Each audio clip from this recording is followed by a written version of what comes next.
आकाश चाहिँ गुड्केको गुड्के छ, गाडी कुदेका कुदै छन्, पानी बर्सेको बर्से छ। भर्खर मेडिकल गरेर आएको आमा यो मुसुलधारे पानी आकाश चाहिँ गडन गुडुङ गरिरहेको छ। भर्खर पसलमा आएको, अरे पसलमा कोही मान्छे छैन। काउन्टरमा बस्ने मै हो, यहाँ पनि छैन। काउन्टरमा बस्ने मान्छेले त भिडियो गरिरहेछ, कोही छैन। गाडी कुदिरहेको छ। यस्तो छ मलेसियाको जिन्दगी। यो चाहिँ एकाउन्टसिप भनेको मार्केट।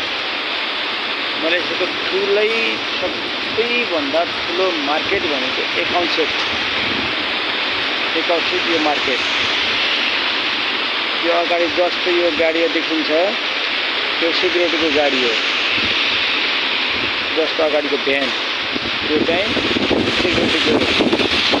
बाँकी चाहिँ सबै पब्लिक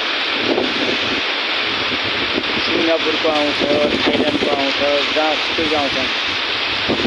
यहाँ चाहिँ जस्ट एउटा चाइनिज पसल यहाँ छ, आज चाहिँ बन्द छ। एउटा चाहिँ उता खुल्ला छ। हाम्रो पसल भनेको त्यही हो।